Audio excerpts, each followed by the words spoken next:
comenta que ela procura saber, ao longo das conversas, dialogando com outras pessoas, como é que ela poderia fazer o envio desses nudes de forma segura. Então, ao invés do livro apresentar para as crianças que elas não devem fazer esse envio de nudes, né, que não faz parte da realidade da infância, essa exposição, esse processo de erotização, né, ela inclusive com risco para a própria vida delas, né, porque a gente sabe o quanto isso repercute, né, até em práticas de pedofilia, né, e tal. Então, crimes que podem acontecer contra a infância por conta desse tipo de envio de nudes. Lá no livro, não. Lá no livro, a menina fica muito feliz porque ela é orientada em como ela pode passar esses nudes de forma segura. Então, são essas leituras que as nossas crianças estão recebendo, né, na escola. Lá na escola pública, né? Porque lá na escola privada, você ainda tem um coordenador pedagógico, alguém que faz aquela fiscalização, os próprios pais. Eles costumam estar mais atentos ao movimento, à dinâmica, né, que acontece na educação dos seus filhos. Mas na escola pública, os pais estão trabalhando o dia inteiro e a sua criança está entregue nas mãos do Estado, né, aquele turno todinho, e eles estão sendo doutrinados a se erotizarem, a buscarem o prazer de qualquer forma, né, e isso tem repercutido muito, né, na educação deles, né, de forma terrível. Tem uma atividade que ela é cobrada em quase todos os livros de ciências.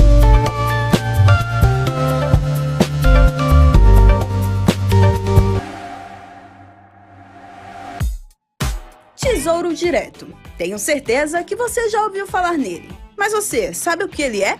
Esse é o quadro BMC Explica e o tema de hoje é Tesouro Direto.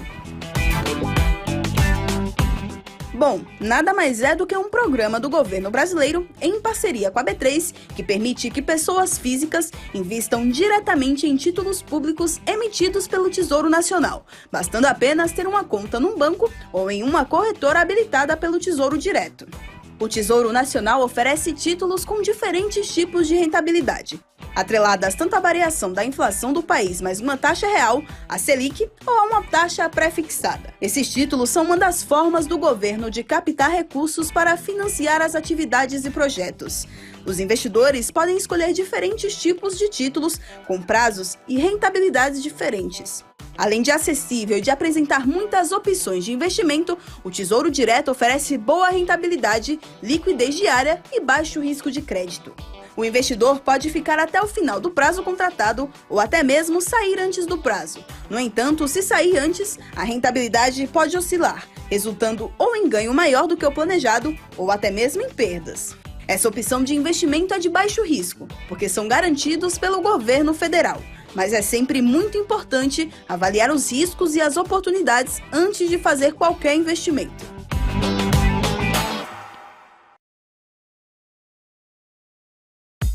COI. Você sabe o que eles são? Esse é o tema do BMC Explica de hoje.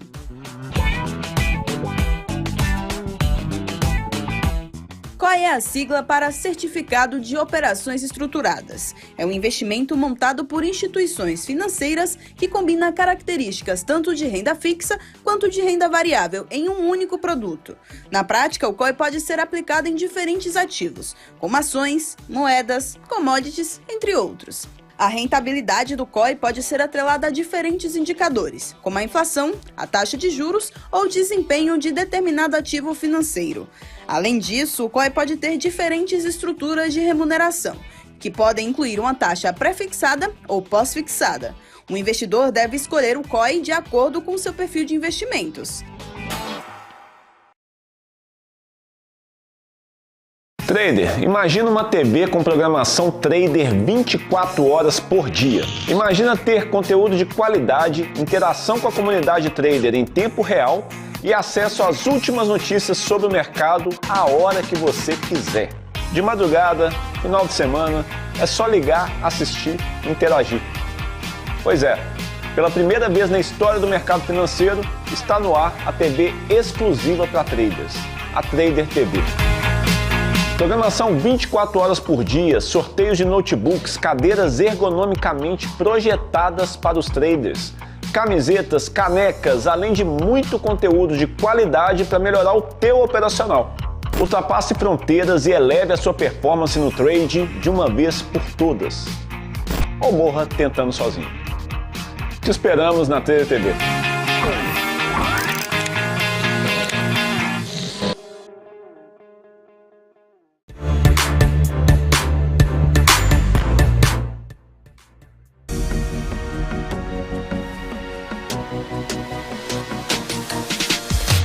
PMC News. Informação que gera valor.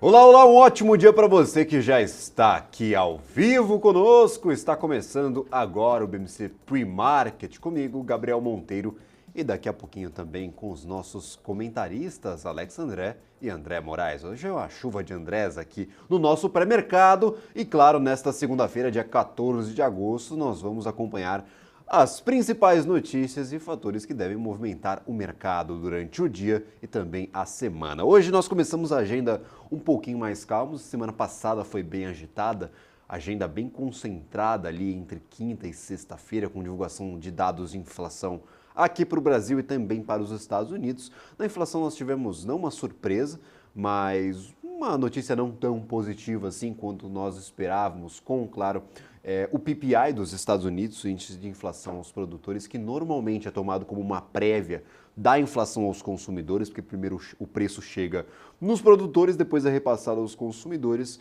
Veio um pouquinho acima das expectativas, o que deu um mau humor no mercado asiático, principalmente olhando para ações de tecnologia. No entanto, próximo das expectativas, sem muito preço, sem fazer muita pressão e sem mudar muito as projeções do mercado para a próxima tomada de decisão de política monetária lá nos Estados Unidos. O mercado ainda aposta nessa manutenção dos juros. A maioria do mercado, quase 80%, apostando fortemente em um novo intervalo na subida dos juros e talvez a última tomada de decisão, a tomada de decisão final pelo fim do ciclo de aumento de juros dos Estados Unidos. Teremos de aguardar, temos dados importantes até o final desta semana e, claro, nós vamos aguardar, nós vamos analisar com calma e o mercado vai tomar as suas decisões. Daqui a pouco eu trago, inclusive, essa ferramenta do CME Group, Fed Watch, que traça as projeções do mercado sobre o que pode acontecer nas próximas reuniões. Há sim uma parcela significativa que aposta nos 25 pontos base, mas a maioria está apostando aí, está esperando um novo intervalo, uma nova manutenção do intervalo de juros lá para a economia norte-americana e, consecutivamente, na reunião seguinte, um novo intervalo. Então, temos aí um ritmo que praticamente está ditado. Os dados mais importantes eram os dados de inflação, talvez dados de emprego, que sejam divulgados ali mais próximo da próxima reunião, façam algum peso. No entanto, nós temos dados nesta semana que não são tão relevantes quanto os dados de inflação que foram divulgados ao final da semana passada, CPI e PPI, que vieram dentro das métricas, o PPI um pouquinho acima. Falando um pouco sobre o mercado asiático, as principais bolsas asiáticas fecharam em queda, lideradas pela baixa em Hong Kong, com agravamento dos temores da reestruturação da gigante imobiliária Country Garden, que fechou em queda de 17%. A empresa anunciou suspensão de negócios com títulos corporativos.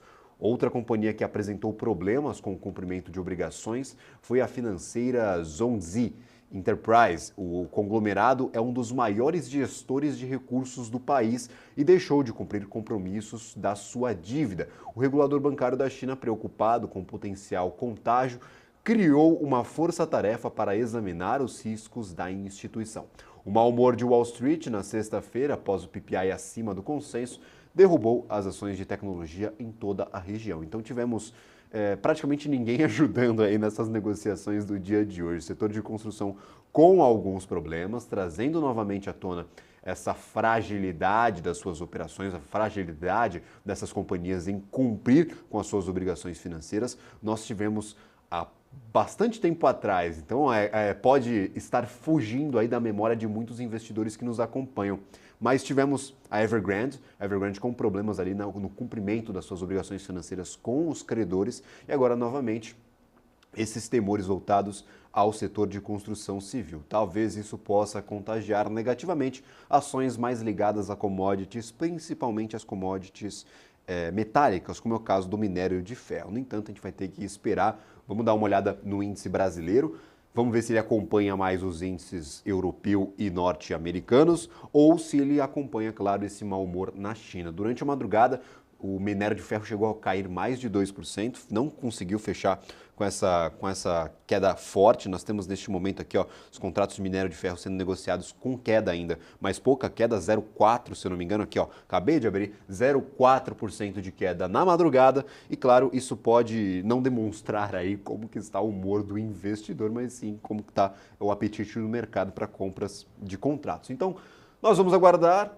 Pode ter o efeito negativo desse contágio chinês, no entanto, como eu mencionava, índices futuros norte-americanos e as negociações efetivamente das bolsas europeias estão no positivo. Já que eu mencionei essa relação, trazendo agora o fechamento da Ásia, que eu falei que fechou todo mundo no negativo, nós tivemos fortes quedas para Nikkei 225, 1,21% durante esta madrugada, já com operações encerradas. Xangai caiu 0,34%, o SZSE Component também referente ao mercado continental chinês fechou também em queda, 0,5% de queda. Nós tivemos Hang Seng em Hong Kong, 1,43%, foi quem mais caiu durante esta madrugada.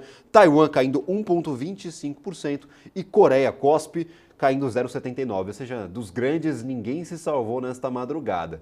Esse pessimismo não se espalhou, está mais localizado lá no continente asiático, pressões sobre o setor financeiro e também setor de construção civil. Vamos ver como se desenrola essa história. Teremos novamente uma intervenção do governo chinês. Se os reguladores eles terão, claro, de intervir mais fortemente nas operações dessas companhias, no cumprimento dessas obrigações financeiras e, claro, nós traremos todas essas atualizações aqui na programação da BMC News. Para a Europa, neste momento, nós temos FTSE invertendo o sinal, 0,32% agora de queda, mas DAX, CAC 40 e índice Eurostoxx mantém uma leve alta neste comecinho de manhã. Claro, a gente está praticamente no meio das negociações lá na Europa, no entanto aqui DAX na Alemanha 0,43% de alta, CAC 40 na França 0,21% de alta e o índice Eurostoxx 0,27%. Para os futuros norte-americanos, e aqui eu sempre gosto de usar os futuros norte-americanos e as bolsas na Europa para tentar traçar perspectivas para a nossa bolsa de valores. Índice US 30, ou seja, basicamente ali representando o Dow Jones 0,23%, e o US 500 representando o S&P 500 0,25% de alta e, claro, o índice futuro representando o setor de tecnologia 0,31%, ou seja, os três principais índices futuros norte-americanos nesta manhã amanheceram com um patamar um pouco mais verdinho, aqui um pouco mais otimistas. Vamos ver se a semana, com a agenda esvaziada, a gente não tem muita agenda, mas alguns indicadores bem importantes que serão divulgados ao longo desta semana. Para o dia de hoje, como eu mencionei, a gente tem pouca agenda. Nós começamos agora às 8h25 da manhã com o Boletim Focus. Vamos ver se a ata do Copom da semana passada trouxe alguma mudança no cenário para os economistas brasileiros. Vamos ver se a gente tem alguma mudança ali, principalmente em relação à taxa Selic deste final de ano, deste 2023. O documento traria as expectativas do mercado para dólar, PIB, inflação e Selic. Então são 4 fatores aí fundamentais para nós termos na cabeça a hora de tomar aí uma decisão de investimento. No mesmo horário, um pouquinho depois, às 9 horas da manhã, nós temos o Banco Central divulgando o IBC-BR referente ao mês de junho. O Índice de Atividade Econômica Brasileiro é comumente interpretado como uma prévia dos dados do PIB e é utilizado pelo Banco Central para auxiliar na tomada de decisão de política monetária. Após as 23 horas, ou seja, olha o espaço que eu vou dar. Dados importantes que eu vou elencar por aqui, nós temos agora às 9 horas e depois só às 11 lá da noite com os dados de atividade na China. A China vai divulgar importantes dados nesta noite. como vendas do varejo, taxa de desemprego e produção industrial. Ou seja, são 3 dados que podem ou animar um pouquinho o mercado ou piorar de vez a situação, chutar o balde, já que a balança comercial na semana passada veio meio catastrófica. Nós não tivemos dados de inflação animadores para a China, inclusive apontando uma deflação nos preços aos consumidores, o que para nós poderia ser uma grande notícia, para a China é uma pedra no sapato. E hoje à noite nós teremos esses dados de atividade, vendas do varejo e, como eu mencionei, produção industrial e índice de desemprego. Então, olhos atentos ao mercado chinês. O que será que acontece com a economia mundial na hora que a China começar a dar uma desacelerada bem forte no seu crescimento, na sua economia? Será que a gente consegue sustentar aqui um mercado brasileiro otimista sem o apoio da economia chinesa? A economia crescendo como nos últimos anos. A gente sabe que aquela China de alguns anos atrás nós podemos não ver mais, pelo menos neste curto prazo. No entanto, esses últimos dados realmente preocuparam os investidores. Os balanços, claro, podem movimentar companhias listadas aí e ligadas a commodities do nosso mercado brasileiro. Eu mencionava a Vale, que tem boa parte dos seus produtos exportados ao mercado chinês, e dependendo dos resultados, nós podemos aí ver mais um dia negativo para a Vale. Quem sabe aí um ânimo um pouco mais forte para o ativo. Para o resto da semana, os principais destaques ficam com as vendas do varejo nos Estados Unidos na terça-feira, e na quarta-feira será também movimentada aí com dados do PIB da zona do euro, novas licenças de construção nos Estados Unidos e a ata da última reunião do Comitê de Política Monetária lá dos Estados Unidos, do FONC, que optou pelo novo aumento de 25 pontos base na taxa de juros. Quinta-feira nós teremos IGP-10 e na sexta-feira mais dados de inflação, desta vez para a Europa. O índice de preços aos consumidores da zona do euro será divulgado na sexta-feira. Então, olhos atentos ao que será desta agenda de divulgações, e ainda nós temos na semana aí o fim, talvez, o ponto final dessa nossa temporada de resultados. Inclusive tivemos resultados divulgados nesta madrugada e no comecinho da manhã. Para começar esse dia aqui abrindo de portas arreganhadas para os nossos comentaristas, é sempre um prazer recebê-los por aqui. Sintam-se em casa.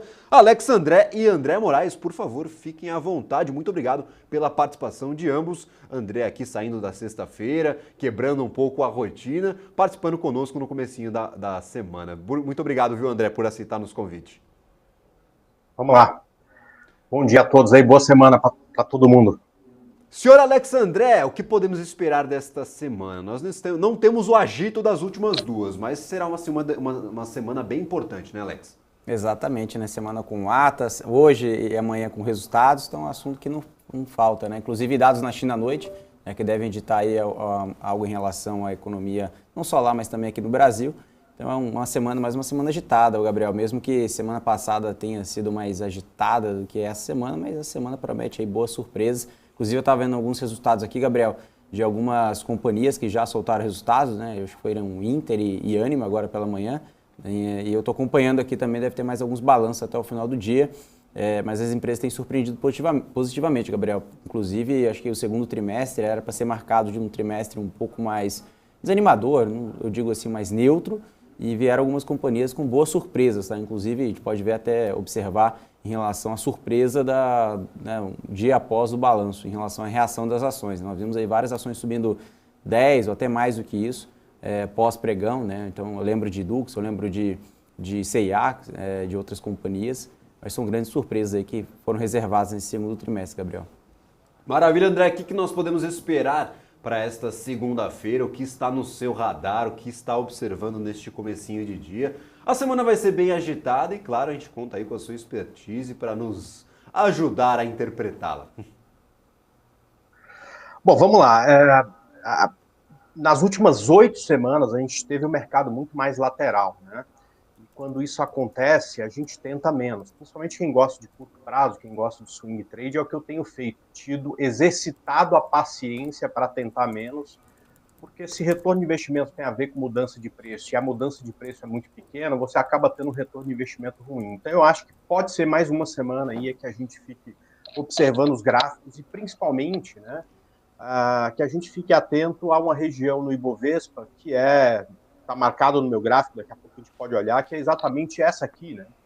essa região de 120.200 pontos, né, que em momentos anteriores do Ibovespa, a partir de 2020, né, eu até fiz algumas marcações, né, de quando esse ponto foi relevante em outros momentos, né, que foi, a partir de 2020, um ponto de resistência, e da última vez que a gente bateu foi aqui também que a gente engasgou. Então, para mim, barbas de molho, né, ou seja, tentar pouco até o momento em que a gente consiga, com um pouco de força, romper essa região de 120.200. Aí eu acho que o mercado pode ficar um pouco mais leve e a gente pode tentar um pouco mais. Tá? Outra coisa que todo mundo observou, na verdade, né, é que a gente tem uma sequência, né, de 9 candles consecutivos, né, de queda no Ibovespa. Mas se você somar o que caiu o mercado nesses últimos 9 pregões, a gente tem lá 3,2% de queda, né? Ou seja, não é nada tão relevante, tá? Então é uma informação, a gente até começa a buscar em movimentos anteriores quando isso aconteceu, mas quando aconteceu de termos 9 candles seguidos de queda, né, era um outro momento de mercado, o mercado estava em tendência de baixa, o acumulado foi muito maior, ou seja, na verdade o que a gente vive é uma consolidação, e este movimento é muito parecido, né, antes da gente achar que é um problema do Brasil, né, é muito parecido com os movimentos que aconteceu na Bolsa Americana e que aconteceu também nos países emergentes, né? Então, tomara que venha uma recuperação, e se a gente conseguir romper essa região de 120.200, eu acho que a procura por ativos precisa voltar, porque podemos ter a partir daí mais uma perna de alta. É isso. Maravilha. Aí, André, o senhor é supersticioso? Pelo menos tem gente aí no mercado que eu já vi chamando a atenção para os 4 meses positivos da Bolsa de Valores. Falou, se tem 4 meses positivos, pelo menos na história recente aí do nosso Ibovespa, o 5º mês obrigatoriamente vai ser um mês negativo. Claro, não é nenhuma maldição, nenhuma superstição, mas apenas uma curiosidade, esse mesmo padrão se repetiu algumas vezes aí nos últimos anos. A gente pode já ficar crente com o Ibov negativo para este mês? O que você está apontando? Ou não dá para mexer com superstição quando a gente fala de mercado financeiro e investimentos? Qual a sua opinião sobre estes movimentos e essas curiosidades que comumente aparecem aqui para o nosso mercado brasileiro? Então, na verdade, principalmente o cara de curto prazo, né, ele gosta muito de número. Eu acho que o investidor de longo prazo também, né? Então não é nenhuma superstição. Na verdade, você vai ao longo do tempo, né, no meu caso, ao longo dos últimos 21 anos, vivendo algumas experiências e se lembrando dessas experiências. Então, por exemplo, tem um papel que está bonito para compra, mas eu nem compro mais, porque historicamente, quando eu pego os últimos 10 trades que eu fiz nesses papéis, eu tomei 10 stops ou 9 stops. Então, tem papéis que não dá. E tem outros que, às vezes, o gráfico nem está tão bonito assim, mas eu acabo entrando porque, historicamente, a cada 10 operações que eu faço, a maioria delas acaba me trazendo ganho, né? Então a gente acaba procurando padrões no passado, né? E esse é um dos padrões que você falou. E se a gente volta lá, né? O último dia positivo do nosso Ibovespa foi exatamente dia 31/7/2023. Ou seja, no mês de agosto, nós estamos hoje no dia 14 e só tivemos pregões com a bolsa caindo, tá? Então a gente pode dizer que, pelo menos, tá? Até a metade do mês, né, essa profecia aí está se realizando. Agora, a gente também pode fazer outros cálculos e pensar em outros padrões, né? Então, por exemplo, os meses que se seguiram ao início de um ciclo de corte de juros, desde 2003, que foi o primeiro que eu acompanhei, foram meses muito positivos. Às vezes não no primeiro mês, mas os meses que se seguiram sempre foram muito positivos, em 5 outras oportunidades desde 2003, que foram exatamente os outros 5 ciclos de queda de taxa de juros. Então, eu hoje me apoio mais nisso, quer dizer, ainda continuo otimista com o mercado. Então, vamos torcer para que a gente tenha aí, a partir de agora, uma recuperação de mercado e um 5º mês de alta aí, para a gente deixar essa coisa de nunca na história do Ibovespa subiu 5 meses seguidos, então agora o 6º vai cair. Então, deixa essa queda para setembro, tá? Deixa agosto subir mais um pouquinho, que a gente merece pelo menos mais uma perna de alta nesse mercado, Gabriel. Merecemos mesmo, viu, André? Alex André, eu tenho algumas perguntas aqui a ti, eu estou um pouco com dúvida. Olhando para o mercado chinês e olhando para o mercado asiático como um todo, não dá para ficar muito animado. Os últimos dados não foram tão otimistas. A balança comercial surpreendeu bem negativamente, principalmente ali na questão das importações. A China importando muito menos do que nós esperávamos e até do que o mercado gostaria, principalmente no mercado em desenvolvimento, exportador de commodities, como é o caso do Brasil. Lembrando, quem tem mais peso ali no nosso índice Ibovespa são duas companhias voltadas a commodities, uma petróleo e a outra minério de ferro, no caso Petrobras e Vale. Alex André, olhando para a Vale, a gente olha para o preço e é muito atrativo, pelo menos para alguns investidores que já enxergaram ali o ativo nos R$ 96 já no começo do ano. Então, a gente foi de 96 para 64. Mas as perspectivas para Vale, elas dependem necessariamente de um bom desempenho do mercado chinês, que aparentemente está tendo problemas com o setor de construção civil. Novamente, companhias, grandes corporações que estimulam o consumo interno na China estão tendo problemas com o cumprimento das suas obrigações financeiras. A gente traz o caso da Evergrande alguns anos atrás e novamente uma das grandes agora apresentando esses problemas. O que a gente pode ter de perspectivas para commodities, principalmente commodities metálicas, olhando para a China e achando que as coisas não estão andando muito bem? Você fica mais animado? É do time dos otimistas ou é do time do Ferro? Eu acho que o time do Ferro, acho que seria um time olhando mais à frente, né? Sempre da perspectiva de longo prazo, uma perspectiva um pouco mais positiva de curto prazo, né? Mas eu estava até lendo aqui, o Gabriel, não sei se você viu, mas saiu uma opinião agora recente de um analista do Banco Nomura, dizendo que a demanda do setor privado na China pode enfraquecer ainda mais com essa crise da Country Garden, né? Então eles dizem aí que a demanda por crédito do setor privado na China pode perder ainda mais fôlego diante da escalada de crédito na Country Garden. Importante a incorporadora, né? É muito próximo aí dessa Evergrande, chegou a ser a maior da China, né?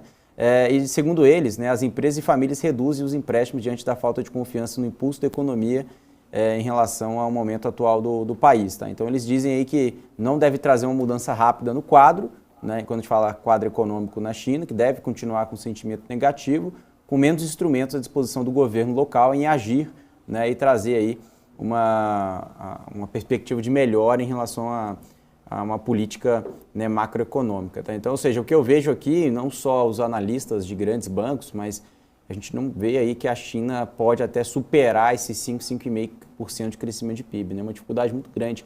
Tem alguns desafios estruturais que começam a sair do tapete, né? Começam a aparecer e o mercado começa a trazer mais pontos negativos, né? Antes a gente tinha alguns pontos a se considerar, agora começa a trazer essa questão da Country Garden, algo que a gente não tinha comentado antes, né? A Evergrande parece que tinha ficado para trás e começa a voltar agora essas novas informações, porque a gente sabe que China é um país muito fechado, a gente não tem muitos dados.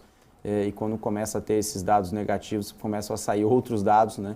E o mercado começa a ficar um pouco mais pessimista. Então, ou seja, eu continuo um pouco mais cauteloso agora no curto prazo, acho que essa é a palavra, não é tão pessimista, porque olhando para os ativos, né, especificamente para a Vale, não é um ativo ruim, só que o momento está ruim, né? Então aí depende muito da perspectiva do investidor, né? Eu acho que o André pode responder muito bem, mas eu acho que não sei se por curto prazo seria um bom investimento, né? Mas a gente gosta, eu na análise fundamentalista eu gosto muito de Vale, é um ativo muito bem tocado, de extrema qualidade, só não sei se o curtíssimo prazo pode garantir bons retornos, Gabriel. Eu queria saber justamente do André, pegando essa expertise de quem olha para os movimentos de preços dos ativos, movimentos de mercado, comportamento de investidores.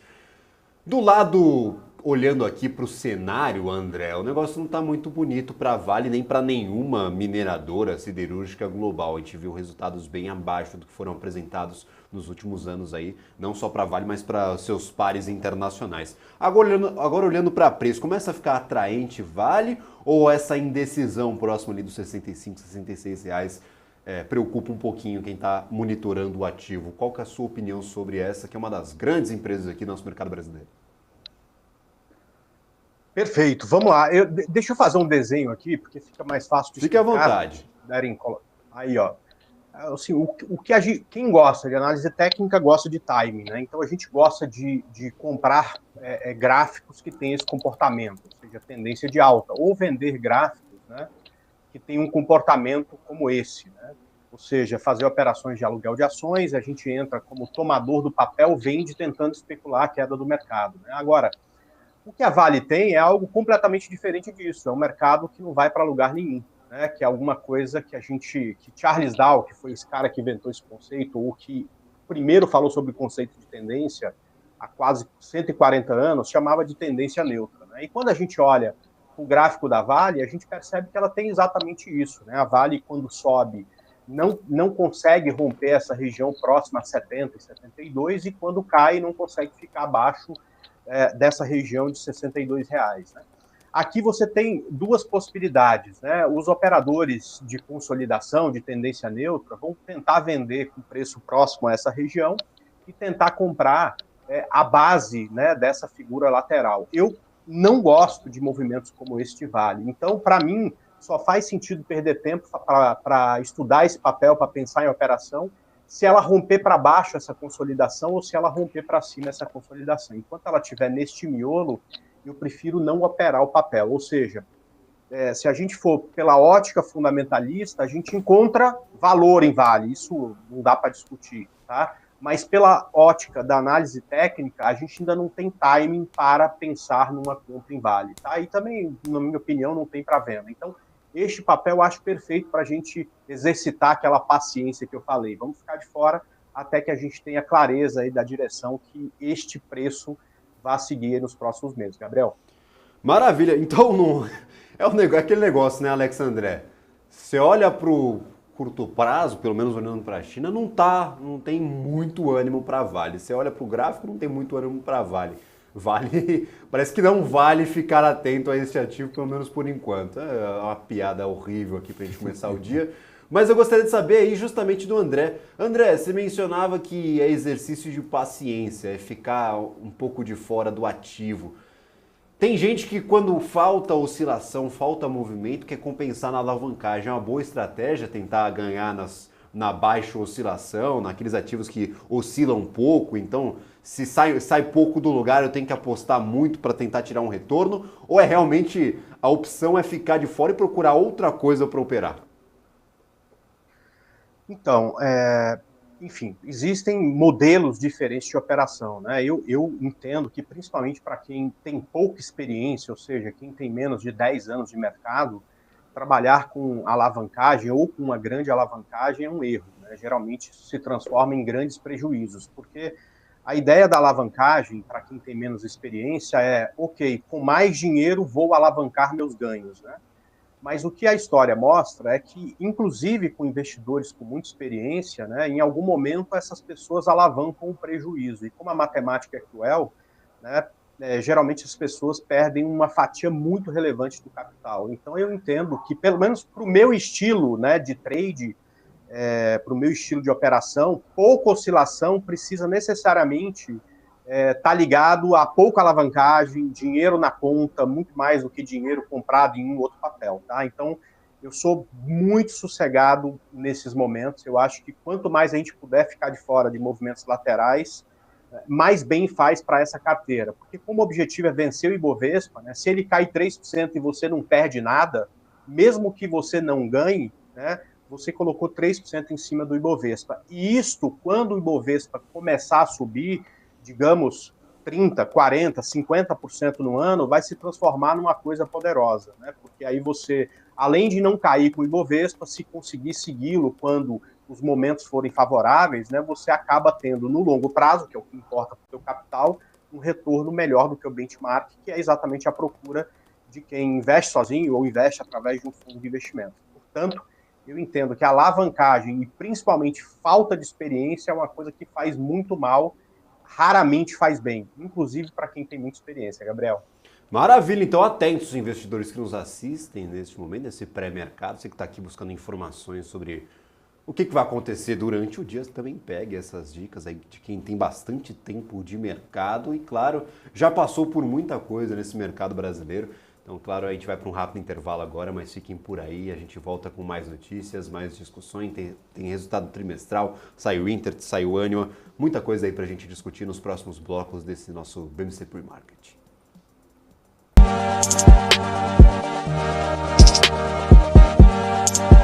O que impacta a economia e o mercado global. Aqui no BMC News você acompanha em tempo real a abertura do mercado e todas as movimentações do mundo dos investimentos. Notícias acompanhadas de opiniões de grandes especialistas para ajudar você na melhor tomada de decisão na hora de investir. Eu, Paula Moraes, estarei com você de segunda a sexta, às 9h30 da manhã, no BMC News. BMC News. Informação que gera valor.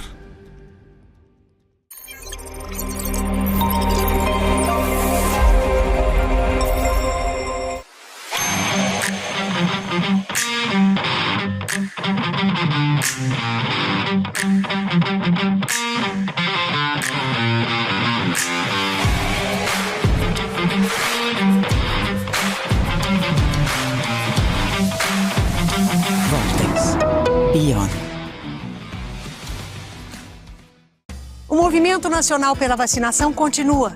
Agora é hora de vacinar contra a gripe. Informe-se e procure uma unidade básica de saúde e atualize a caderneta de vacinação. Ministério da Saúde, Brasil, União e Reconstrução, Governo Federal. COI, você sabe o que eles são? Esse é o tema do BMC Explica de hoje.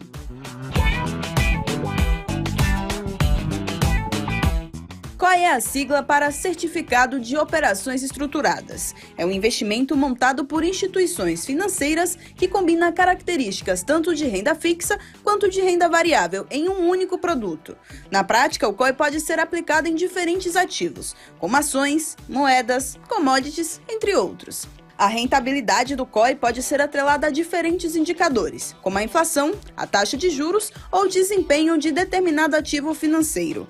Além disso, o COI pode ter diferentes estruturas de remuneração, que podem incluir uma taxa pré-fixada ou pós-fixada. O investidor deve escolher o COI de acordo com seu perfil de investimentos. EQI Investimentos, o parceiro que me orienta na hora de investir e que me dá autonomia para conquistar meus objetivos. E você, que tal começar a investir nas suas escolhas? EQI Investimentos, invista em suas escolhas.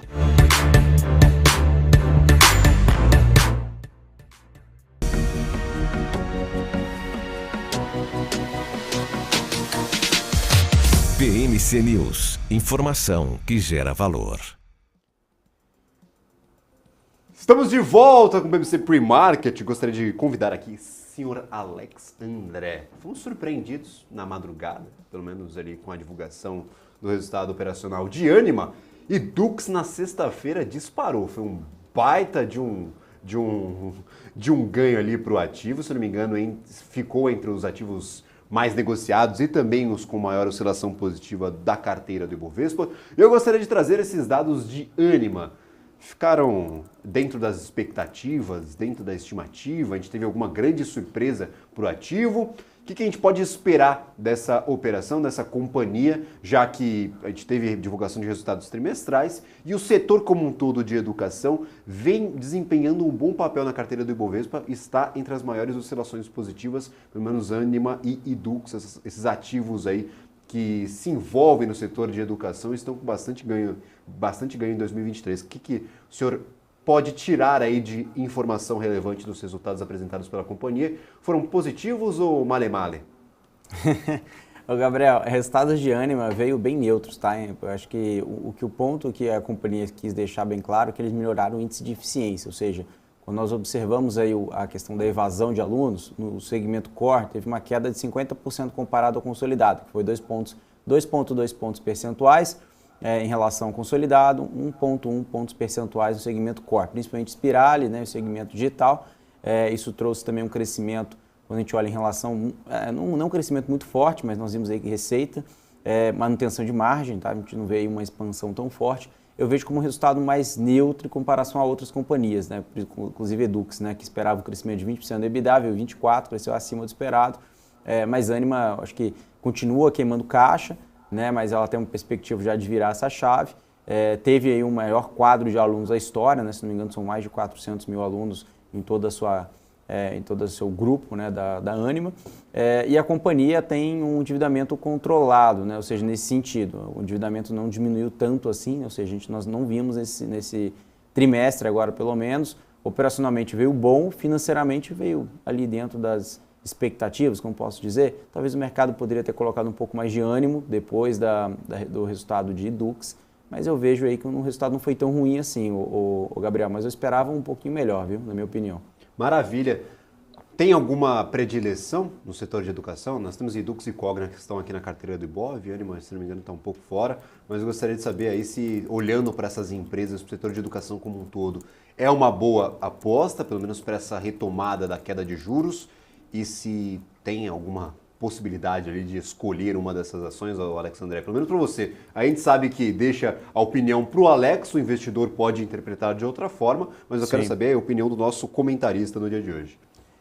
Eu particularmente eu gosto muito de Ânima, eu continuo gostando. Quando eu falo nós, eu tenho o Saravalli, né, lá da Sarinvest, que tem alguma opinião de recomendação, mas nós lá a gente consegue observar muito mais de perto assim, a Ânima e a Cogna, tá, o Gabriel. A Edux é uma companhia que a gente considera como uma de qualidade, mas a gente, enfim, ficou por fora dessa última pernada aí, enfim, desse último resultado, mas eu gostei muito do resultado de Edux. Esperava que a Ânima poderia ter sido melhor, mas a Ânima continua com essa virada aí de resultados que o mercado não precificou tanto aí quanto a empresa, enfim, precisa aí realmente entregar de resultados para o mercado e precificá-la novamente. André, eu acho que a dúvida é a mesma para quem olha para o setor de construção. Tem algumas oscilações ali acima de 100%, quase 200%, e aí o pessoal fica olhando e fala, será que eu perdi este bonde ou será que ainda tem um pouquinho ali a ser aproveitado pelo investidor? Será que ainda dá para aproveitar? Será que ainda dá para entrar, pular nesse carrinho andando? Olhando para empresas de educação, e a gente pode olhar para a Edux, pode olhar para a Cogna, pode olhar para a Ânima, se puder fazer um comparativo, eu acho até mais interessante. Essas companhias, elas já andaram bastante, ainda tem fôlego para buscar, ainda estão muito em disparidade com o que negociaram outrora, antes na carteira do Ibovespa, ou claro, nas suas próprias ações. Como que você está olhando para o setor de educação?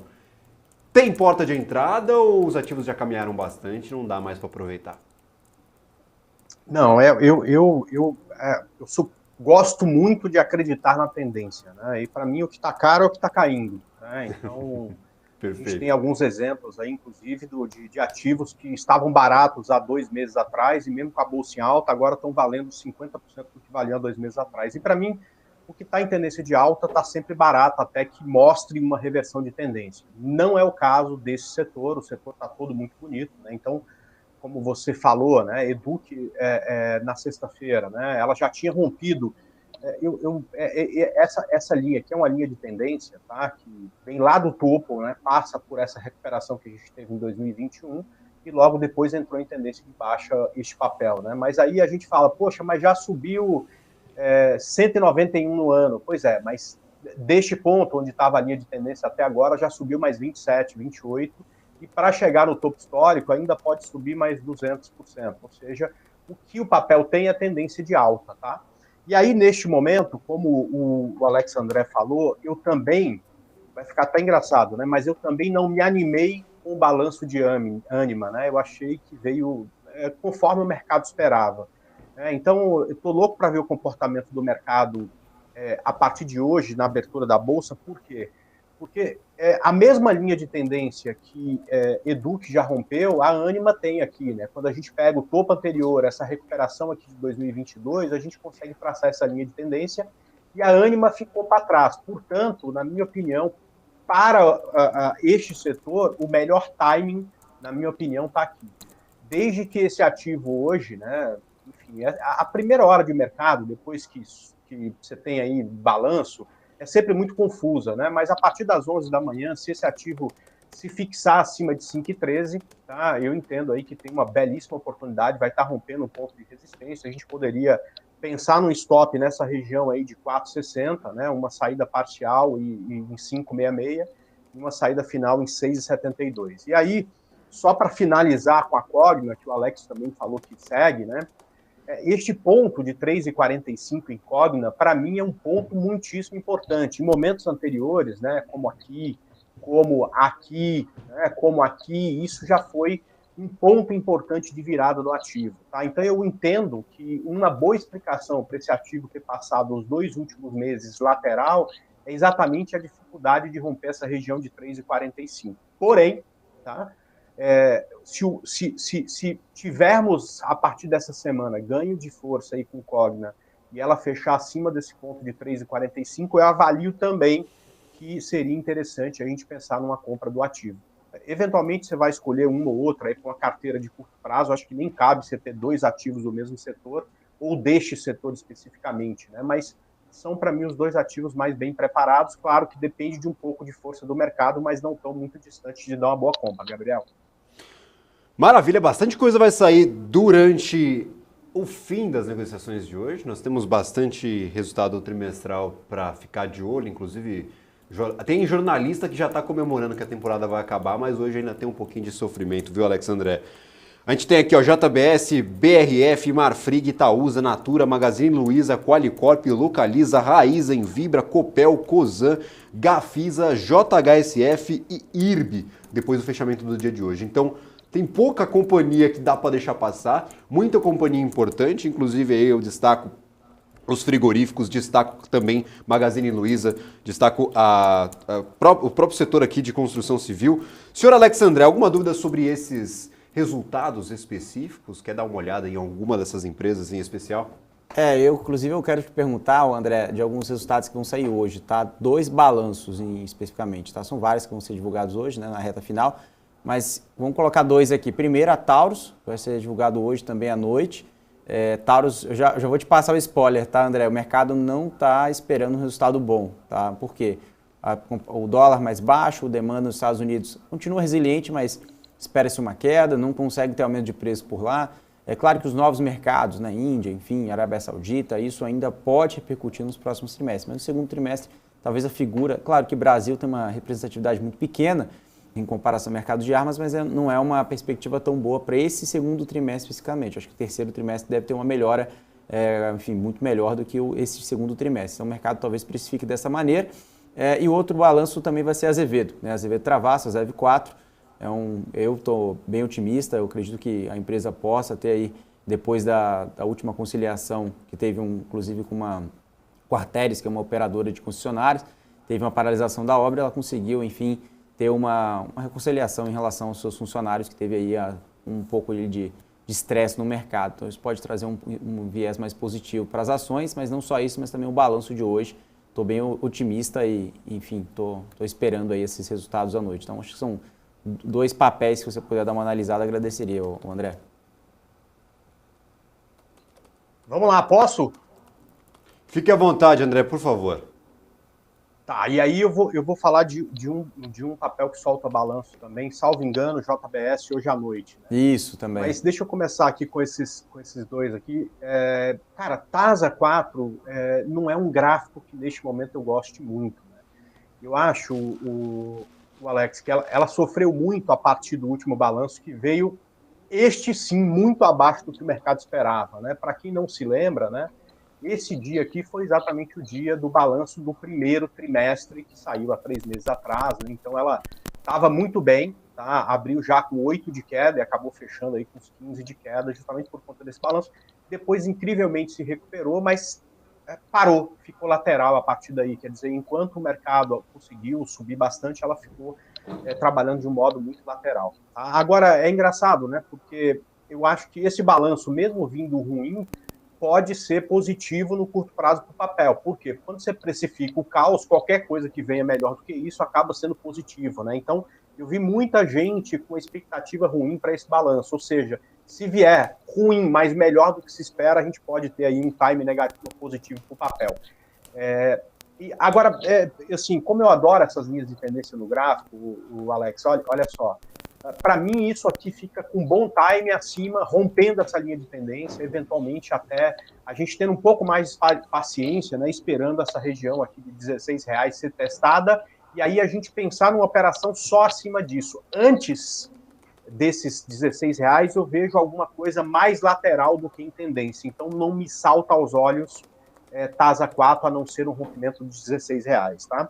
Agora, a Zev 4, apesar de eu não acompanhar, porque ela tem uma nota de corte em relação à liquidez um pouquinho abaixo do que eu gosto para pensar em operação, este sim me parece um gráfico muito mais bonito, né, de um papel que subiu muito, corrigiu bastante, né, e agora conseguiu fazer um pivô acima das médias. Então eu entendo que isso aqui tendo uma boa resposta a partir do balanço, né, e conseguindo se fixar acima desses 2,25, né, a gente com stop a 1,93, consegue projetar alvo para cima para esse papel, um primeiro em 2,57 e um segundo aqui em 3,21. Então, desses dois papéis, eu acho que o que está mais perto de um timing positivo é exatamente a ZEV4. Agora, eu queria falar sobre JBSS, porque eu estou muito curioso para ver como é que vai ser esse balanço. Eu gosto muito desse setor, mas é um setor que sofreu muito nos últimos momentos, né? Ou seja, esse setor não conseguiu acompanhar tão bem o mercado quanto outros setores, né? E este papel, especificamente, alguns papéis do setor têm um comportamento parecido, mas esse papel especificamente é o papel que, neste momento, mais me salta aos olhos para uma reversão de tendência, tá? Então, eu estou curioso com o balanço de JBSS, porque entendo que se ela começar a subir, a primeira resistência do papel vai ser exatamente quando ela completa, né, uma perna, uma vez e meia, né, maior do que essa primeira perna, que é o que prega, né, a teoria de ondas de Elliott para especificamente a onda de reversão de tendência, ou seja, a onda 3, tá? Portanto, eu vou ficar muito atento a partir da divulgação do balanço de JBSS para esse papel, né, ver se esse papel vai conseguir performar acima dessa região de 20,16, porque se ela conseguir, eu enxergo aqui um bom momento para o papel com stop em 19, uma saída parcial, onde tem uma média de 72 períodos do gráfico semanal, ou seja, um ponto de resistência, pode ser que ela faça uma parada por aqui, mas se ganha força a partir desse ponto, um alvo final aqui nessa região de 23,64 seria interessante para esse papel. Então, é um dos gráficos, isso não dá certeza que vai subir, mas neste momento é um dos gráficos mais bonitos que a gente tem no mercado, este ombro-cabeça-ombro invertido, né, que é uma figura com um nome engraçado, tá? Mas que é muito assertiva na análise técnica e que pode surgir aí para a JBS a partir de 20,16, Gabriel. É a figura que todo mundo busca, né? O ombro, cabeça, ombro, a queridinha aí de quem está olhando para o gráfico, todo mundo quer encontrar isso aí quando está olhando para um ativo, porque demonstra ali talvez essa reversão de tendência, como você bem mencionava, né, André? É justamente importante ficar atento ao que esses movimentos de algumas companhias e, claro, acompanhar os ativos para que, na hora que acontecer um movimento desse, a gente não perca essa oportunidade. Então, faz parte aí da rotina de quem olha para o mercado financeiro, mesmo que de fora, ficar atento aos movimentos dos ativos. Alex André, JBS teve alguns problemas com margens, praticamente todo o setor de frigoríficos tinha esses problemas com margens desde o ano passado. As perspectivas para esse ano não eram boas, mas parece que as coisas estão melhorando, né? A gente tem ali talvez alguns problemas com a exportação, tem a questão também envolvendo gripe aviária para alguns frigoríficos em específico, não no caso de JBS. Tem alguma perspectiva um pouco mais otimista ou pessimista para esse segmento? JBS é uma das grandonas brasileiras, a gente sempre exalta aí a companhia como uma das maiores aí, multinacionais brasileiras em atuação no nosso mercado.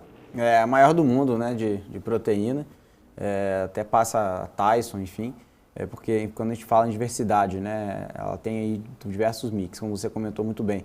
Mas JBS eu vejo como um ciclo do gado, né? Muita gente fala do ciclo do gado, né? O ciclo do gado dos Estados Unidos, o gado ainda continua muito caro, as margens continuam muito apertadas, mas isso já talvez começa a se melhorar a partir de então, porque na crise nos Estados Unidos, né? Falo crise, eu digo aceleração econômica, né? Ou seja, a economia americana segue resiliente, mas o que o mercado espera é que desacelere, né, nos próximos trimestres, e isso melhora as margens do setor, né? Aqui no Brasil a gente tem uma perspectiva mais positiva, até porque os analistas já colocam uma perspectiva melhor em Minerva, né, do que JBS, né, quando a gente fala de stock picking, né, principalmente de fundamentalista de curto prazo, momento, né, do papel, não digo de análise técnica, deixa para o André, mas eu falo em relação ao momento do ativo.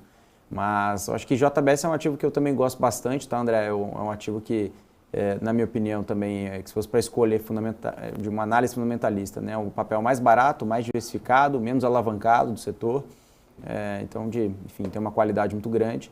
Eu não prefiro, eu gosto também de Minerva, de Marfrig, quer dizer, mas Marfrig tem muito timing com os Estados Unidos também, né? Tem uma grande dependência de uma única proteína, né? E também tem o Molino, né, que também tem essa questão com o BRF, uma empresa mais alavancada, né? Então acho que é um setor que eu prefiro ficar um pouco mais cauteloso agora no curto prazo, mas que tem uma melhora de fundamentos. Para quem tem um viés um pouco mais de médio prazo, pode até ganhar dinheiro com a tese do setor de frigoríficos, mas não vejo como uma tese de curto prazo, segundo, terceiro trimestre, como uma tese de virada de resultados. Eu vejo mais como 2024 uma melhora significativa, mas até lá o mercado vai precificar, o mercado sempre tenta adiantar o ciclo.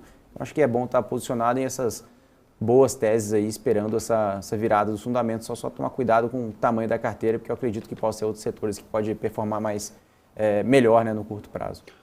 Alex André, boletim Focus divulgado, expectativas no mercado para PIB, dólar, Selic também para a inflação. Nós não tivemos absolutamente nenhuma alteração na Selic esperada para o final de 2023. Havia essa discussão, o mercado a termo pede por mais cortes, a gente teve inclusive os 75 pontos base para a próxima reunião, superando as expectativas dos 50, ou seja, majoritárias aí no mercado em alguns momentos na semana passada, principalmente depois da ata do Comitê de Política Monetária Brasileiro, todo mundo pedindo, aí pelo menos o mercado a termo pedindo por mais cortes.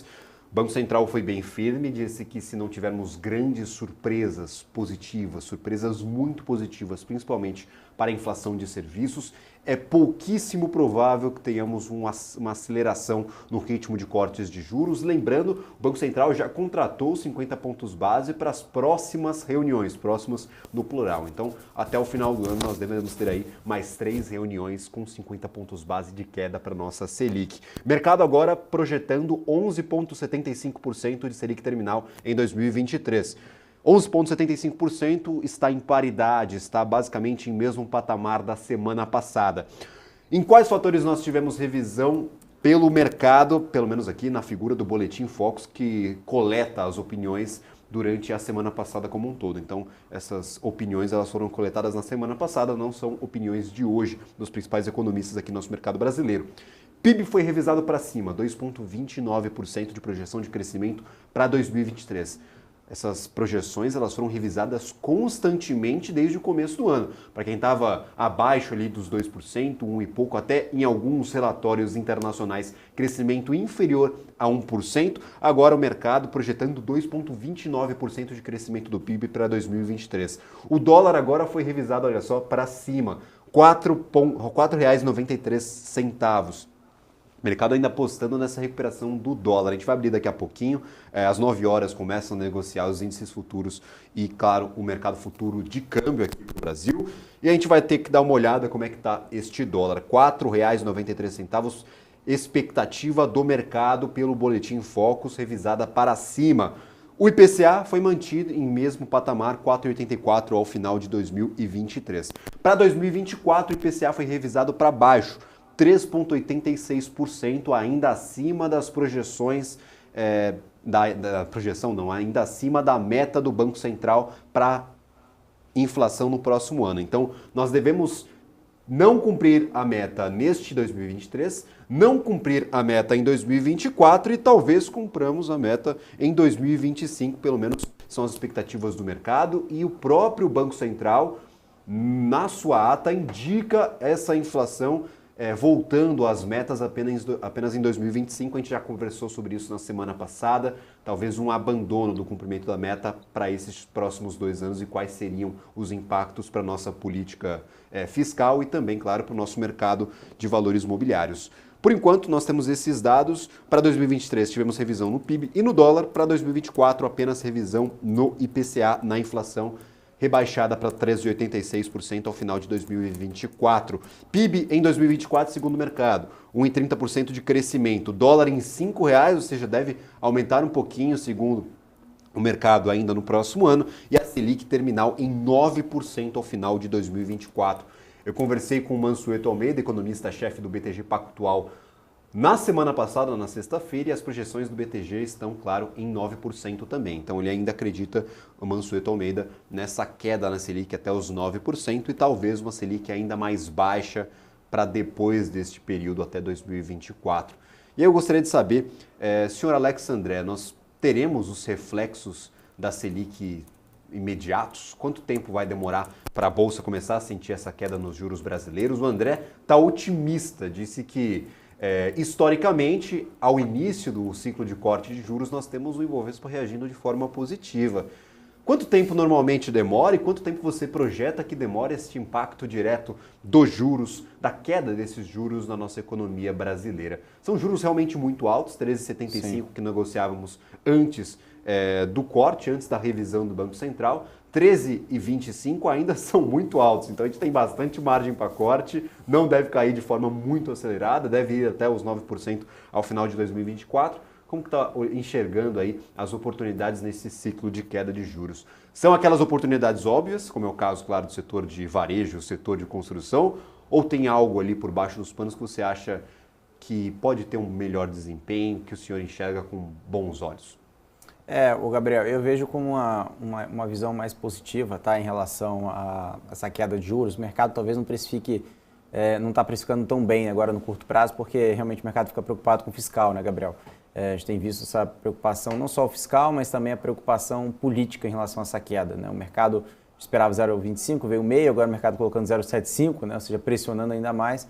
E cada vez que essa pressão no curto prazo, né, se mantenha, né, o mercado começa a entender que as perspectivas de inflação logo à frente, já que a economia possa acelerar mais rápido com esse corte de juros acima do previsto, possa impactar as metas de inflação. Mas isso, ao meu ver, como você disse muito bem, né, o Boletim Focus deixou bem precificado em relação a esses pontos. Eu continuo otimista, vejo que as ações possam sim ter um cenário, né, um ciclo, né, de valorização, digo Ibovespa como um todo, e eu estou mais otimista nas small caps, né? Acho que é a última pernada de liquidez, primeiro vão nas grandes empresas, depois vão nas small caps, e isso é ciclo econômico, né? Isso sempre aconteceu e acredito que vai acontecer novamente.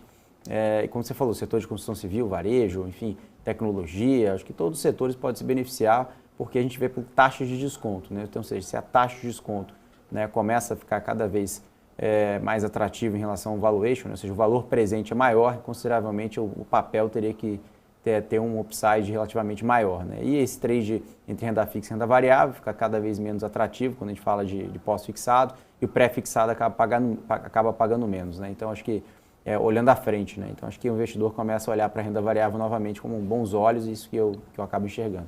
André Moraes, eu gostaria de me despedir do senhor, mas não antes de lhe deixar um espaço aberto para dar uma visão aí para os investidores que nos acompanham, qual a mensagem final, o que o senhor pode passar aí para os investidores que estão assistindo o nosso pré-mercado.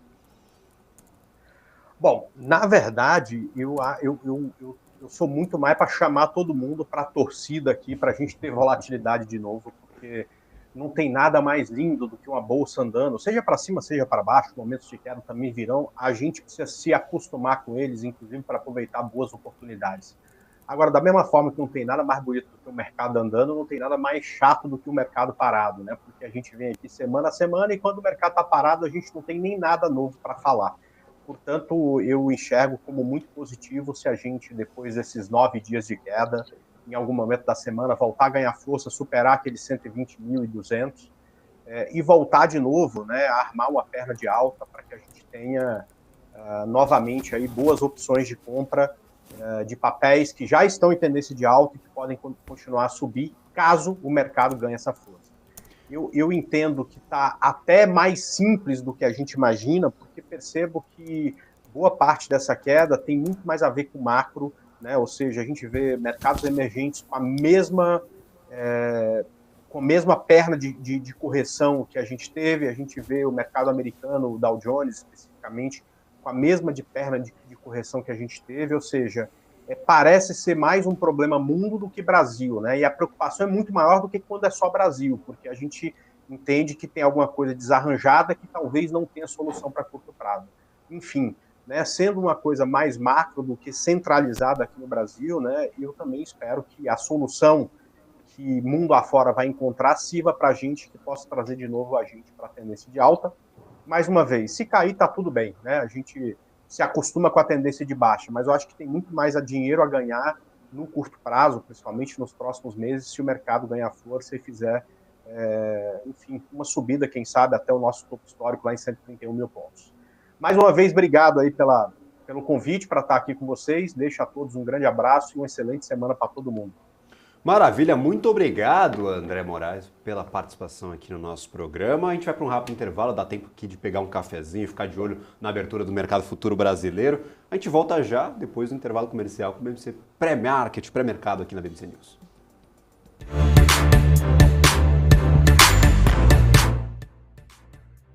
Entender o modelo de negócios, os resultados e as estratégias das principais companhias do Brasil é essencial para tomar as melhores decisões na hora de investir.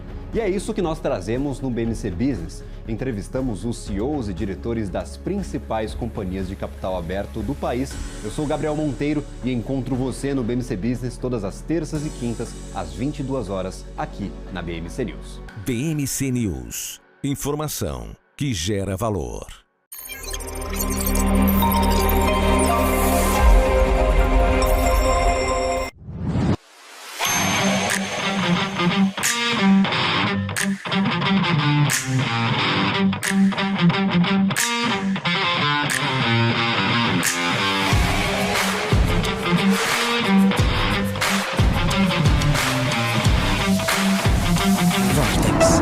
Beyond.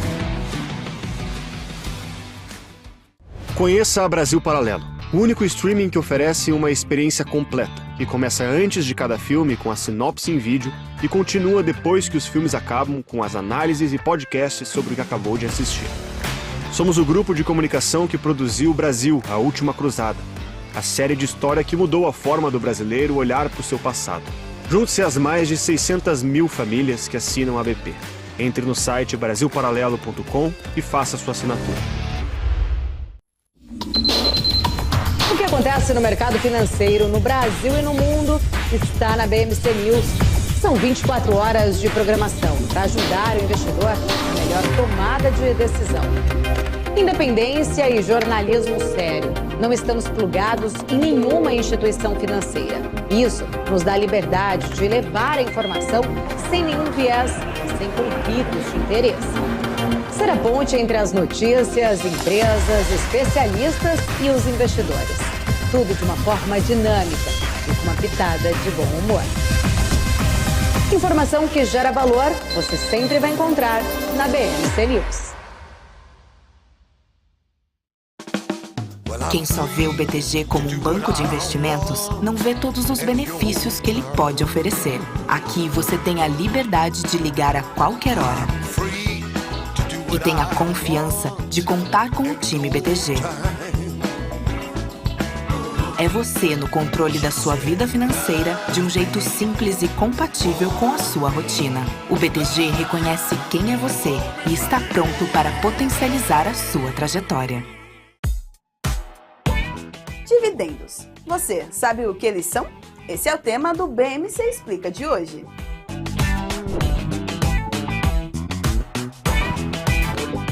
Dividendos nada mais são do que a distribuição de uma parcela dos lucros de uma empresa aos seus acionistas. Essa distribuição é feita de forma proporcional à quantidade de ações que cada investidor possui da companhia. Quanto maior a quantidade de ações o investidor tiver, maior será o valor dos dividendos a serem recebidos.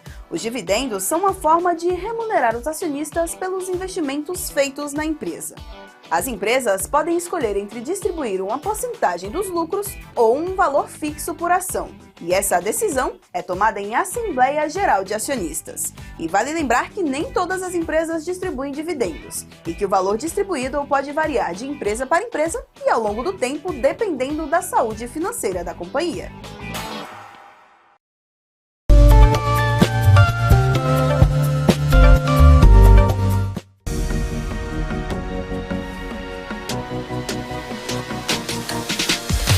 BMC News. Informação que gera valor.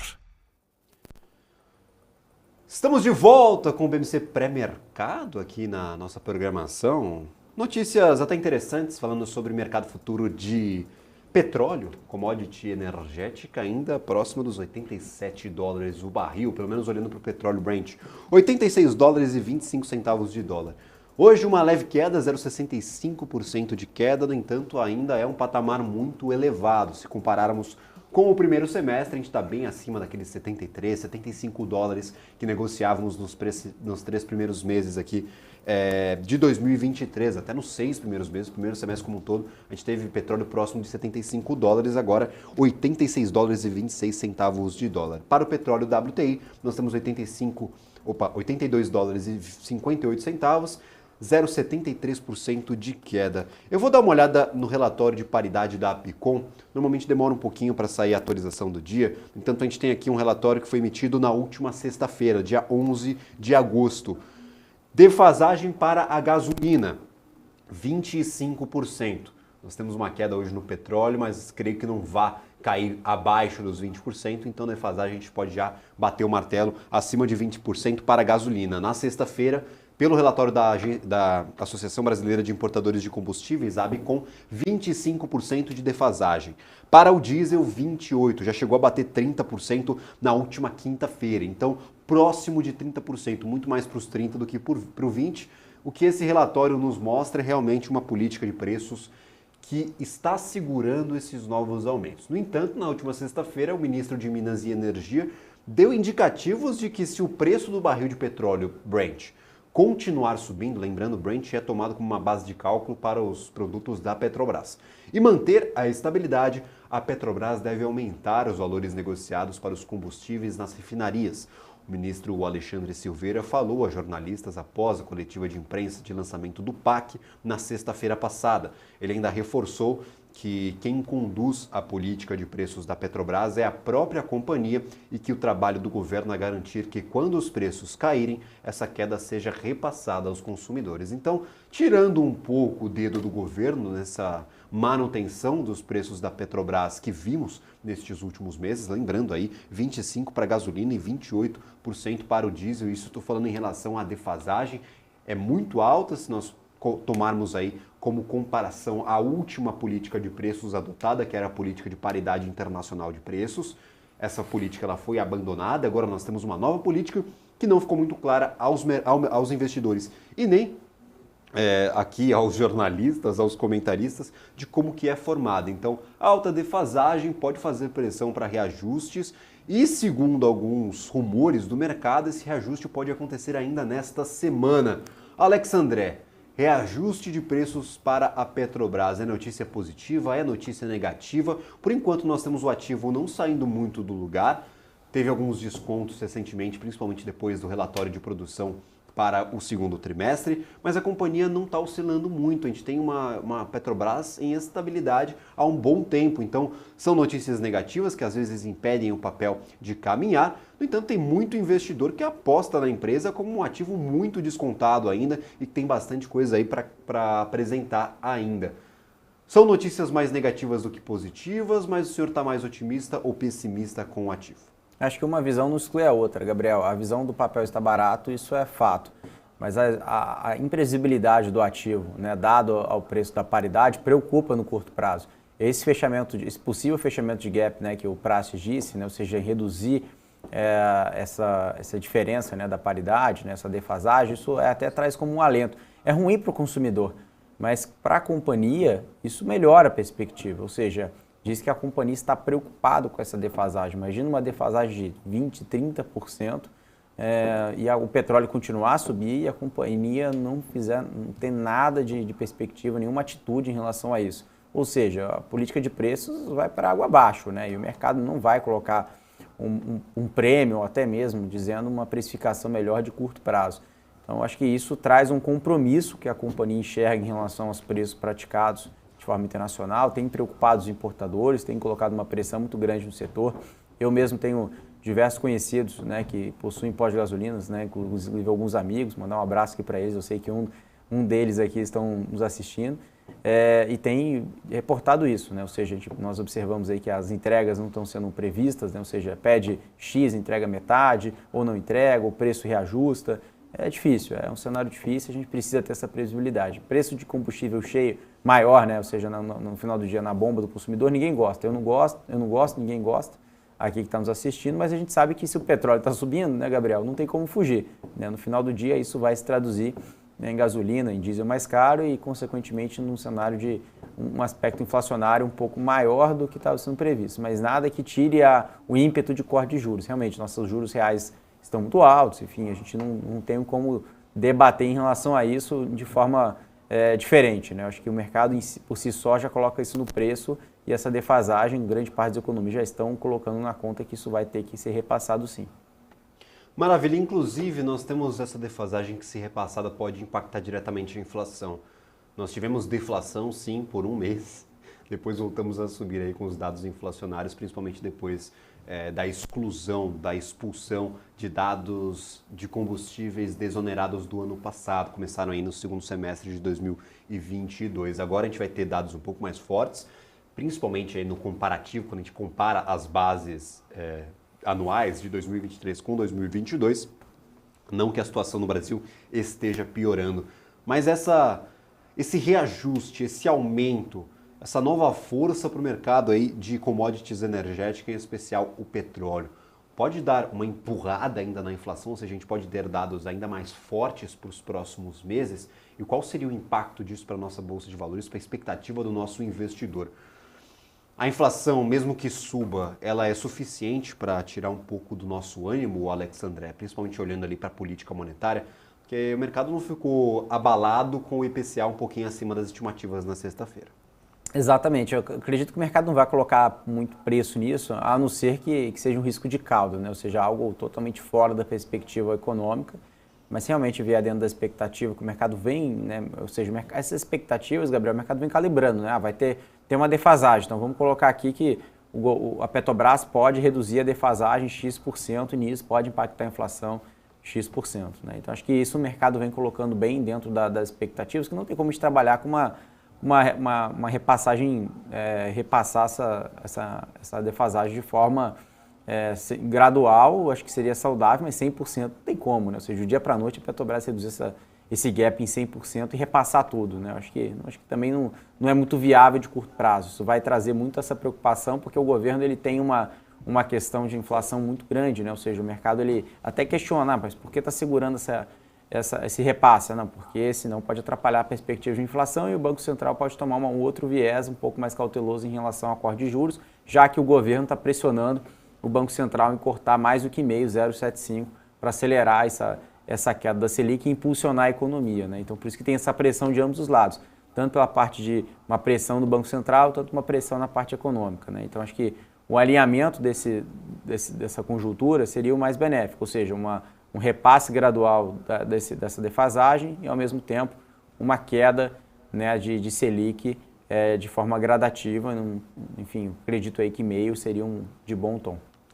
Maravilha, dados aqui fresquinhos, senhor Alex André, nosso supermercado, IBCBR divulgado, alta de 0,63% em junho, segundo, claro, dados do Banco Central. O IBCBR é um índice de atividade que é tomado pelo Banco Central como uma prévia do PIB e ajuda na tomada de decisão de política monetária. O índice de atividade econômica subiu 0,63% na comparação com maio, ou seja, na comparação entre meses, entre maio e junho, de acordo com dados dessazonalizados. Lembrando aí sempre este adendo, a prévia do PIB saltou 2,1% na comparação com o ano anterior. No acumulado de 12 meses, a alta é de 3,35% na atividade brasileira. Então o IBCBR deve fazer preço no dia de hoje. Índice de atividade não muito longe das expectativas, então temos 3,35% de alta nos últimos 12 meses, na comparação anual 2,1% e na comparação mensal entre maio e junho, um crescimento da atividade brasileira de 0,63%. Fresquinho também temos aqui o índice futuro brasileiro, que abriu em queda, 0,53% de queda, o Infut aqui para o mercado brasileiro. Já era esperado, nós tínhamos aí antecipado essa possível queda por conta do peso de algumas empresas ligadas a commodities. As notícias de China não são nada animadoras. O Alex André daqui a pouco fala sobre as ADRs que são negociadas para Vale no mercado estrangeiro. 0,5% de queda para o Infut, para o nosso dólar futuro, contratos comerciais de dólar no mercado futuro. Nós temos o dólar futuro agora 0,15% de alta, ou seja, Ibov futuro para baixo, dólar para cima. O dólar não ganha muito valor, no entanto aqui está em R$ 4,93, patamar elevado aqui para a cotação da moeda norte-americana, pelo menos quando a gente toma como comparação os últimos pregões, os últimos dias. A gente teve uma boa valorização do dólar em apenas um mês. Temos aqui o dólar futuro, que se nós expandirmos os dados, tem uma oscilação acima aqui de 3%. A gente consegue aqui utilizar essa ferramenta do Profit para identificar 3,74% de alta para o dólar futuro neste mês de agosto. Esse aqui é o fechamento da sexta-feira, não levem muito em consideração, eu coloco aqui para a gente fazer uma comparação. Local Web caiu 8%, nós temos aqui Soma caindo 7%, e do lado positivo, Edux e Sabesp fecharam no positivo, Sabesp com 5,64% e Edux com 8,16%. Mercado de papéis não está aberto neste momento, apenas mercado futuro e mercado aqui para o dólar, mercado de câmbio. Alex André, a ADR de Vale cai bastante no mercado estrangeiro, né? Exatamente, estava vendo inclusive a ADR de Vale agora nessa manhã, o Gabriel chegou a cair mais de 2%, né? E o minério ficando ali $99, 90 cents, né? Abaixo de $100, mas essa preocupação com o crescimento. Inclusive, como eu falei de alguns analistas, né? Com essa fala em relação à demanda da China, continua sendo pressionada. E isso, enfim, essa figura, essa fotografia parece que não vai mudar no curto prazo. Apesar do governo ter essa perspectiva de estímulo que nunca veio, né, de uma forma tão estrutural assim. Então, o mercado vem perdendo o ânimo ao longo dos últimos trimestres, Gabriel. Maravilha, agora passando para um outro resultado que foi apresentado nesta manhã, a gente falava sobre Ânima há pouco tempo atrás, eu gostaria de falar sobre Inter, que apresentou seus balanços trimestrais há pouquíssimo tempo atrás. A financeira teve lucro líquido de 64 milhões de reais no trimestre encerrado em junho, uma alta de 165% na relação com o mesmo período do ano passado, ou seja, segundo trimestre conta segundo trimestre de 2022. O número de clientes teve um acréscimo, o índice de eficiência também melhorou, o número de clientes, se não me engano, entre a comparação com o segundo trimestre do ano passado saltou 7 milhões, pelo menos no número total, o número de clientes com contas ativas chegou ali a 14 milhões, então 27 milhões de clientes e 14 milhões de contas ativas. O índice de eficiência, como eu mencionava, caiu de 73% no início de 2023 para 53% neste trimestre. E a meta estipulada pela empresa é atingir 30% até 2027. O número de clientes saltou, como eu mencionava, 34% no ano contra ano e atingiu 27,8 milhões. O número de clientes ativos também aumentou em 35%. O release destacou a gestão financeira disciplinada e diversificada das receitas da instituição financeira. Alex André, Inter estava em maus bocados aqui, passando por uma turbulência bem grande na Bolsa de Valores brasileira, tanto que não tem mais negociação aqui no mercado. As coisas melhoraram para esse segundo trimestre, nós tivemos uma melhora no índice de eficiência, uma melhora nos lucros da companhia. Anima o investidor que ainda está apostando em Inter no mercado estrangeiro? Gabriel, acredito que sim, tá? O mercado já vem precificando, inclusive na sexta-feira, o papel chegou a subir mais de 6%. Olhando a perspectiva de lucro, né, a companhia vem crescendo o lucro, não tem como comparar com os grandes bancos, mas 64 milhões de reais, né, nós vimos uma produtividade que é basicamente a abertura de conta dividido pelo número de funcionários, são 4,2 mil clientes por funcionário, mais de 1 milhão de clientes adicionados no trimestre. Então, acredito aí que a companhia tem melhorado, sim, a sua perspectiva de trazer como um ecossistema, né? Ou seja, toda a base de aplicativo, a conta global agora sendo integrada, né? Então, na parte operacional, a companhia tem feito diversos fatores para crescer seu ROI, né? O ROI ainda está indo na casa de 3,6%, se não me engano, já estava com o resultado aqui na tela. É isso mesmo, o ROI 3,6% comparado a 1,4% no último trimestre de 2023. Está olhando para o ano passado, o ROI era 0,8%, então, ou seja, o ROI vem melhorando trimestre após trimestre. Isso mostra a eficiência, a melhora de mix, né? Ou seja, o controle de inadimplência. Então, com esse banco aí vem melhorando, o Gabriel, se a gente observar, CAC menor, né? Ou seja, o custo de aquisição de cliente vem diminuindo. Então, acho que esses índices operacionais vêm repercutindo nos números financeiros da companhia, o Gabriel. Alex André, esse ROI minúsculo do ativo, se a gente olhar para os bancos, os grandes bancos até é uma covardia a gente fazer a comparação, sim. Mas um pouco acima de 3% é realmente muito baixo quando a gente olha para instituições financeiras. É uma boa perspectiva porque tem margem para crescer ou é algo preocupante para a instituição que já teve problemas no passado com a sua rentabilidade? Inclusive o Banco Inter, né, ele até passou um guidance de ter mais de 60 milhões de clientes, né, nos próximos anos, até 2027, e ter um ROI de 30%. Então essa é a meta do Inter. Eles estão, enfim, sendo bem vocais nessa meta. Estamos em 2023, daqui a 4 anos é a meta do Inter em chegar em 60 milhões de clientes e 30% de ROI. Se for realmente isso, Gabriel, o banco teria que se multiplicar algumas vezes, aí eu digo, no preço para repercutir esse guidance, tá? Mas, enfim, eles estão on track, estão a caminho disso, mas tem diversos desafios, não só macroeconômicos, mas também até da competição dos bancos, enfim. em relação ao marketplace, tem muita coisa para ser provada ainda, né? Tem muita novidade que o banco começou a colocar agora na mesa que a gente não sabe se vai perpetuar, se vão conseguir crescer margem. Mas enfim, o banco está com diversas iniciativas aí para crescer cada vez mais, Gabriel. Maravilha, a DR da Vale continua caindo, viu, Alex André? A gente vai acompanhando aqui até o final do programa, eu quero trazer esse comparativo, justamente por conta da crise no setor de construção, mais uma crise no setor de construção civil no mercado asiático, em especial a China, tendo problemas em cumprir com as suas obrigações financeiras. Isso impacta diretamente a Vale, lembrando, boa parte, se não mais da metade da receita de Vale, mais do que mais da metade, acho que uns 60%, 70% da receita de Vale vem do mercado chinês. Lembrando que bolsa de minério de ferro só tem na China, é o mercado que mais consome minério, é o mercado que mais compra, mais importa essas commodities ligadas a metais, commodities metálicas. Então, atenção total. Sim, podemos ter um reaquecimento das bolsas aqui no Brasil, o setor de construção civil pode demandar bastante insumos, mas o que dita o ritmo de Vale é realmente o mercado chinês. Então, atenção total ao que acontece no mercado imobiliário da China.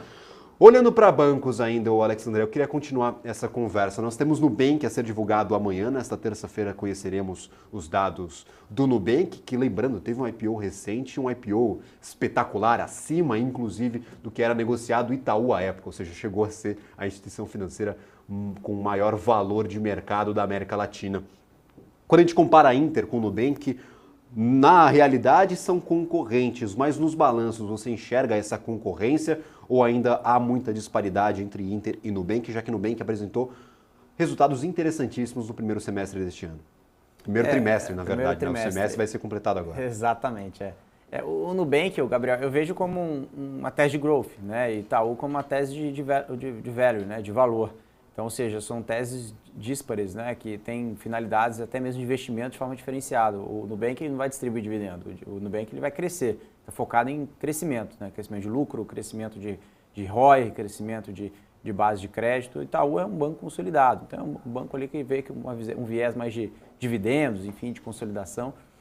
Então são viés diferentes, né? O Itaú, enfim, ele tem algumas vertentes aí que estão querendo digitalizar, crescer, mas é para se adaptar ao mercado e não para necessariamente crescer ainda mais. Claro que o share em relação ao Santander, aos outros bancos, tem ainda uma perspectiva de melhora, Gabriel. Eu vejo isso, até porque o Itaú é mais eficiente, ao meu ver, do que o Santander, do que o Bradesco. Né? E isso sim abre possibilidade de ganhos, tanto em várias vertentes. Quando a gente olha na base de crédito, por exemplo, tem muita capacidade do Itaú ganhar mais share, né? A parte de seguros, a parte de cartão de crédito. Mas isso é uma competição muito acirrada e isso não vai ter uma mudança de patamar muito grande. Isso é mais um rouba-monte aqui. Mas quando a gente olha para um outro tipo de cliente, que é um ticket médio muito baixo e tem uma base, um desafio de rentabilizar, que pode mudar de patamar a própria companhia, é o Nubank. Então, eu acho que essa questão do valor de mercado, né, o mercado ele fica muito assim, mas será que o Nubank pode valer mais que o Itaú? Enfim, entra esse questionamento, mas é uma tese de crescimento. E como o próprio o Inter vale menos que o valor patrimonial, já está entregando lucro, está crescendo o ROI. Essa é a mensagem que o Nubank tem que passar para o mercado. Olha, estamos mantendo rentabilidade, estamos realmente trazendo essa virada de chave nos resultados, porque senão o mercado não vai conseguir precificar muito bem essa tese não, Gabriel. O Inter parece que o mercado tem começado a acordar e esse guidance, né, esse consenso aí que o mercado vem colocando, parece que já está chegando aí nesses patamares ainda cada vez mais fortes. Alex André, nós estamos agora com o índice futuro apontando para uma queda na abertura do mercado. E eu trago aqui o Ibovespa nos últimos dias, 1, 2, 3, 4, 5, 6, 7, 8, 9. Estamos nos encaminhando para o 10º dia consecutivo de quedas para o Ibovespa. Parece que aquela maldição dos 4 meses positivos e o dia negativo logo em seguida está se encaminhando para ser cumprida, hein, Alex André? Então, perspectivas negativas para a abertura. Eu gostaria de agradecer imensamente a participação de Alex André aqui no nosso programa. Muito obrigado. Mensagem final aqui aos investidores. O que esperar para essa segunda-feira e para esta semana como um todo, Alex André? Será que nós teremos aí o 10º dia de queda? Será? Enfim, será? Futuro a Deus pertence, né, Alex? Futuro a Deus pertence, mas eu acho que a questão da perspectiva do Ibovespa não muda a perspectiva das empresas, tá? Quando a gente fala fora do Ibovespa, tem muita oportunidade fora, eu sempre falo isso. Acho que essa temporada de resultados foi um catalisador, foi uma mudança de virada de chave. Eu continuo otimista, mesmo com essa queda do Ibovespa, mesmo que a magnitude não seja tão grande, mas a sequência de quedas preocupa. Mas nós temos aí uma um viés macro muito mais positivo para o final desse ano e eu continuo com expectativas positivas para esse ciclo, Gabriel. Maravilha, muito obrigado, Alexandré. Também agradeço a todo mundo que está nos assistindo. Só um último panorama aqui para o nosso mercado. O Ibovespa fechou na sexta-feira com 0,24% de queda. Dólar futuro neste momento apertando um pouquinho mais o passo, 0,39%, 0,4% agora de alta, R$ 4,94. Cotação, lembrando, do dólar comercial futuro. Para o índice futuro brasileiro, nós temos uma queda para 117.535, 0,64%. Aperta também um pouco o pé. Lá nos Estados Unidos, como estão os índices futuros norte-americanos? Sempre gosto de trazer aqui essa perspectiva do mercado norte-americano, como que está por lá. E nós temos, claro, neste momento, os índices virando o sinal. Então, índice referente ao mercado de tecnologia, referente à Nasdaq, agora em estabilidade. Índice referente a S&P 500 caindo 0,04 no pré-mercado, aqui no mercado futuro norte-americano, e Dow Jones em estabilidade. Então, o que era otimismo pela manhã, agora, conforme nos aproximamos da abertura efetiva do mercado, dos papéis negociados pelo mercado norte-americano,